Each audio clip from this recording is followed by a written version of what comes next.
My name is Kateřina Nevřelová, and I'm sitting here with my colleague Jana Hanke, who is a career counselor. Together, in the InErudico organization, we support people with mental disabilities and focus our help on their return to the labor market. We try to find long-term employment for them. What are the specifics and how we work with them namely? We always start by establishing the needs of the clients. And since we cooperate with a psychologist, very often one of the client's first session is with a psychologist who can guide them a little in the career field and sometimes even need to dampen their ideas, as it sometimes happens, that some think that they can start a full-time job right away, which may not be true. It is always better to start part-time and then extend it. We also offer a variety of courses that can improve, if needed, professional qualifications to find the job they want. And according to your experience, in which areas are your clients valued the most? Generally, we look for jobs such as an assistant cook or jobs in the field of cleaning. We also see clients who previously worked in administration and would like to return to this kind of work, but they may lack some professional experience, which can be supplemented by a suitable professional course. So what do you recommend to people with mental illness who would like to return to the labor market? We definitely recommend them to come to see us, because we can actually help them to find a job that suits them, that they like, and also to realize that mental illness does not mean the end to their working career.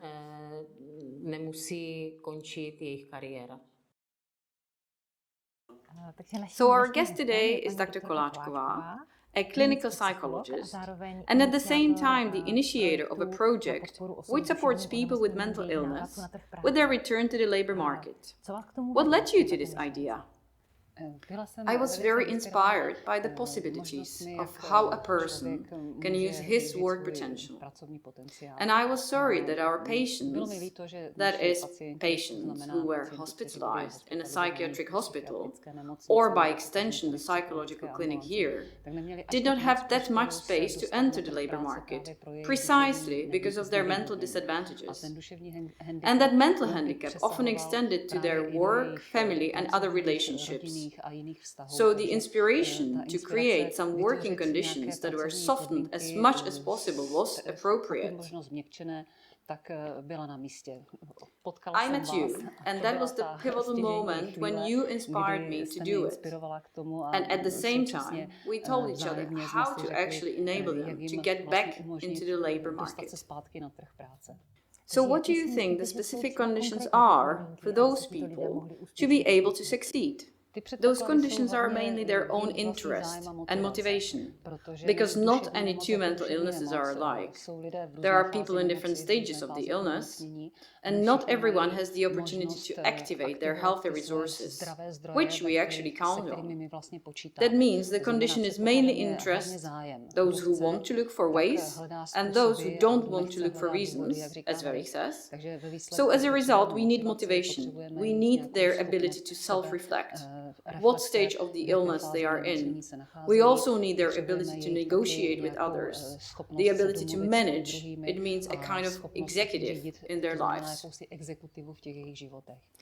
I understand. That's absolutely great. This is exactly how it works in our work. How we actually work together. That this is how you help to activate those people, to stimulate the motivation in them. Do you think that you could give a specific example of when they actually succeeded? They are mostly activities that are either simple, that is, they do not require so much demanding concentration or some mental flexibility, or they are more complex, such activities which might already be some sort of organizing a small group or leadership. There are people who need to be among people. There are people who need to be among animals or in nature. An example is an interest in a dog shelter, walking dogs, working with animals there. Others are things that those people have from some of their previous professional experience, an interest in making some rehabilitation plans, for example, a nutritionist, a massage course. I have a person here who in the past was involved in accompanying old, sick people. I have an example here of a lady who delivered lunches for charity. I have an example of a person who, because he wasn't that manually skilled, wanted a job in administration with a computer. They are different clients who have different experience. So I welcome Mrs. Jana to our interview today. Mrs. Jana came to us because she was looking for a suitable job, right? Tell us what you were doing before you got sick. I worked as a caregiver in a home for the elderly. And you could no longer do this work due to health reasons. So what happened then? Then I was on a sick leave for a year, and then I always looked for a part-time job. But you didn't always manage to completely keep the job, did you? It was always like that for a year, and my health problems actually came back. So I was at home for a while, and mostly I was looking for something new. And then together we tried to find a job that would be sustainable in the long term, which we probably succeeded in, right? Where do you work now? I work in protected workshops. I sit at the reception. It's for 4 hours a day. And actually, it's not even every day of the week. So it suits me. It's easily accessible to me. So great. Yeah, that's great. Would you give any advice to people who find themselves in a similar situation and are unable to find such a job? Definitely do not give up. Search on the internet. Or don't be afraid to ask a counselor at the employment office, for example, or in some different organizations. It works. So thank you, and we hope it lasts. Thank you. So today I would like to introduce Mrs. Vilma to you. Ms. Vilma and I had been seeing each other for about 4 months before we managed to find a suitable job for her, where she works now. Can you please tell us what your qualifications are and what you were doing before you got sick? My name is Vilma Kolářová, and I previously worked as a teacher in an elementary school in Kroměříž, where I was an elementary school teacher, which means that I always taught first and second grade. I have master's degree in pedagogy, and I have more than 30 years of experience in this field. That's beautiful. So you could no longer do this job. And how long were you out of work? For about a year. 1 year, which was complicated by the illness and other things. But we managed to find a job together in your profession, right? You're working somewhere now. Now I work as a teacher in a kindergarten on Kolářova Street, where I used my knowledge and experience to actually teach preschoolers reformotor skills and relaxation exercise, so they are well prepared for first grade. And this job fulfills me, and I enjoy it. And what was important for you to work, so that you could really be in the job? The support of both the headmistress and my colleagues is very important to me, because I look forward to work, and I enjoy my work. Is there anything you would advise to people who find themselves in a similar difficult situation? Be sure to register at the employment office, but also look for some advertisements on your own so that you can continue working again. Thank you very much, and we wish you much success. Thank you.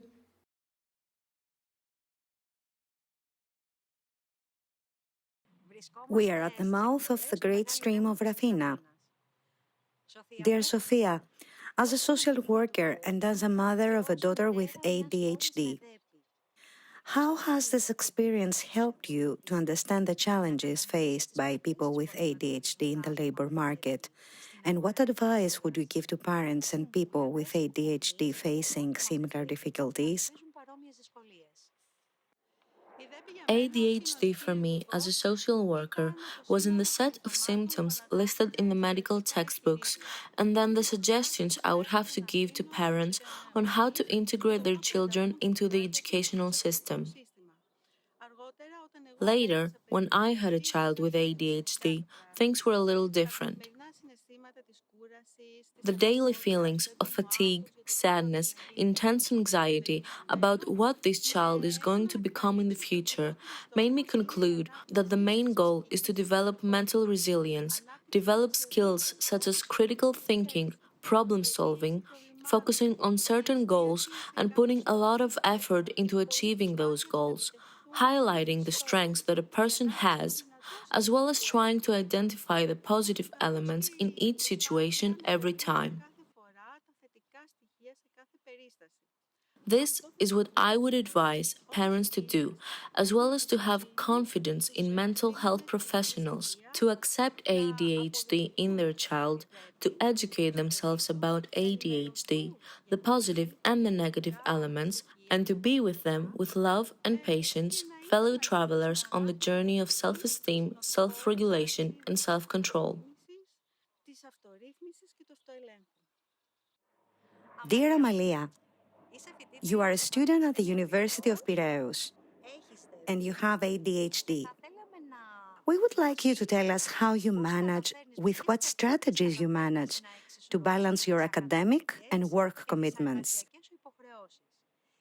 And what advice could you give to fellow students and other people with ADHD who want to enter the job market?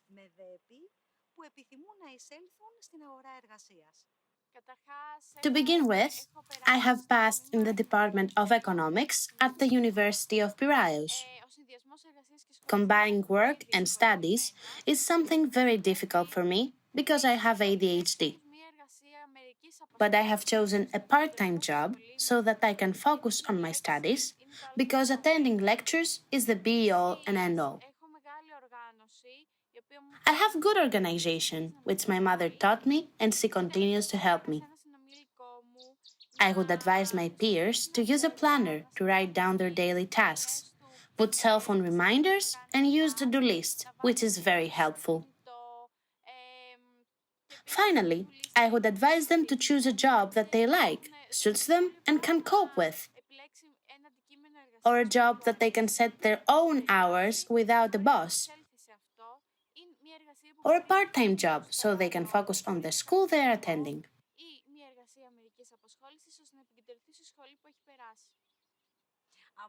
Amalia and Sophia, I want to address the next question to both of you. What do you think are the key factors that can contribute to the promotion of a supportive and inclusive work environment in the Greek labor market? And how both employers and society can contribute to creating more opportunities for success for people with ADHD? I think that there is a need for a continuous campaign of awareness, information, and training, both from the International and the Pan-Hellenic Association of Persons with Attention Deficit Hyperactivity Disorder, to entrepreneurs, and active policies for work integration. Just like this project we are running. This is exactly the kind of initiative we need. People with ADHD often have procrastination and lack of concentration. Yet, they have positive energy, vitality, and fresh ideas, characteristics that companies need because they contribute to the encouragement of employees and the generation of ideas. Through training programs, people with ADHD need to learn how to bring out their positive qualities and to adapt to their jobs with patience and enthusiasm.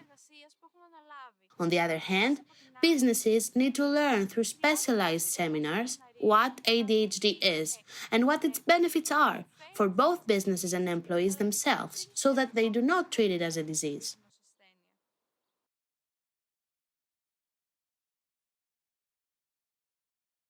We're here with Virginia. She's an employment technician for the Progesterone Association, an organization that works to better people's condition by preventing and fighting poverty, social exclusion, inequality, and discrimination. Hi, Virginia, how are you? Hello, Nuria, how are you? The first question is a bit about what you do and how finding a job can improve the lives of people at risks of social exclusion with a disability, intellectual disability, mental health problem, or this type of condition. Well, as you have said, I am an employment technician. I am a social integrator, and right now we work from the Progesterone Association with people with difficulties in accessing employment. These difficulties are, as you say, among many others, mental health problems or some disabilities. We accompany them from here, we accompany them throughout their search process, and it's an integral project in which we work with people all aspects of their lives. The purpose is the search for employment and the access to the labor market, but we work from a very transversal perspective. We also encourage these companies to know who they are hiring and the other difficulties that each person may have. And what's your experience? Companies are the most difficult part because they focus on the economic part and the difficulties that they may encounter. If we give them the opportunity, we give them a framework, we give them their space, and we adapt the workplace, which is also why companies receive bonuses. So yeah, we try to give them information so they have all the information. Many times it is also difficult to introduce a person with some kind of diversity in a normative company because they have, must adapt to each person. Of course. But of course, if you don't know what happens to them and how to work with them, it is very difficult. So we also explain to them what kind of difficulties, how to interact with them and give them their space. And with the people, we tell them, be yourself and never stop going to your appointments. Your doctor is who will help you. We will accompany you in the employment part if you have a problem with a payroll, if you have a problem with a contract. But if you have job anxiety, you go to your follow-up doctor. He is the one that's going to help you, and you never stop doing that. Your company will understand it and they will know it. So that's why we try to let them be themselves and let them work on it. They are professionals at the end and they are very good professionals, so they should take it naturally. Working is working for everybody. Totally. Thank you very much, Virginia. It's been interesting. Thank you, and I hope this helps many people. We're here with Aida. She's a senior aesthetic technician and a professional makeup artist. I've been working for many years, but I've always worked for small periods of time in lots of different jobs. I'm not capable of having a permanence.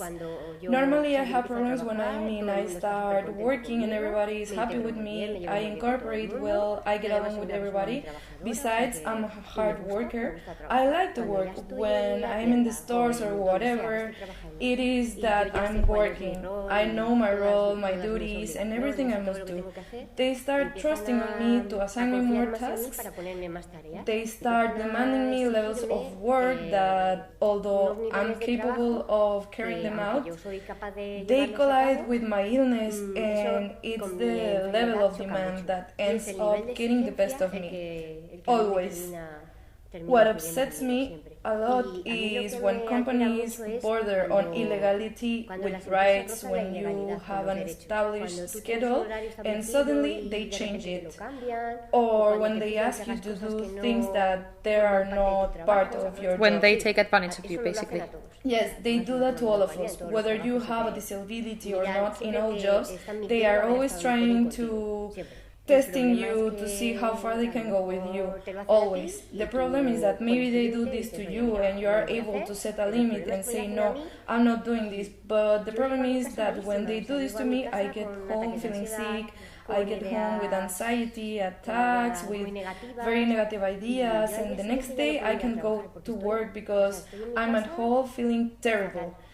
If you have a company and you're hiring people with a disability, you must inform yourself because they ask you what kind of disability you have. And that's the other thing. If you have a physical disability, they ask you if you need a chair or anything.